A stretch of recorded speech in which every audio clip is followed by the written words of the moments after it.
গ্রাহক সমাজের আন্দোলনের ফলশ্রুতিতে কর্তৃপক্ষ টনক করেছে এবং খোরশেদ আলমকে প্রত্যাহার করে একজন প্রশাসককে ব্যাংকে পাঠিয়েছে।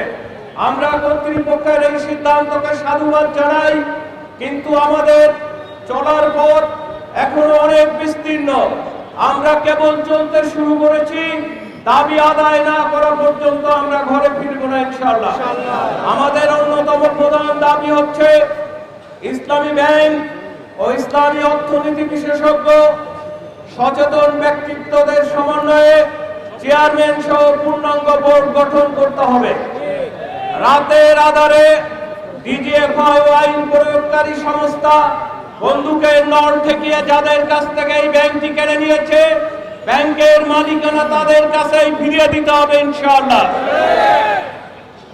যে ব্যবস্থাপনা পরিচালকের নেতৃত্বে এই ব্যাংকটি স্বল্প সময়ে 40,000 কোটি টাকা বিনিয়োগের ডিপোজিটের প্রবৃদ্ধি ঘটিয়েছে, সেই ওমর ফারুক সাহেব, যার প্রতি গ্রাহকদের অকুণ্ঠ সমর্থন এবং আস্থা রয়েছে, তাকে এই ব্যাংকের ব্যবস্থাপনা পরিচালক হিসাবে ফিরিয়ে আনতে হবে ইনশাআল্লাহ। সবশেষে আমরা এটা বলতে চাই, ইসলামী ব্যাংক 3 কোটি গ্রাহকের ব্যাংক। 3 কোটি গ্রাহকের সাথে দেশের অর্ধেক জনসংখ্যা জড়িত।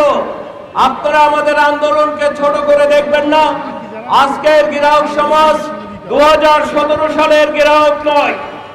জুলাই গণ অভ্যুত্থানের অবিনাশী চেতনায় উজ্জীবিত এই গ্রাহক মণ্ডলী দাবিকে পাশ কাটানোর চেষ্টা করা হলে এই ব্যাংকের আন্দোলন রাজপথের তীব্র গণ আন্দোলনে পরিণত হবে। বাংলাদেশের প্রতিটি শাখা উপশাখা এবং এদের আউটলেটে ছড়িয়ে পড়বে।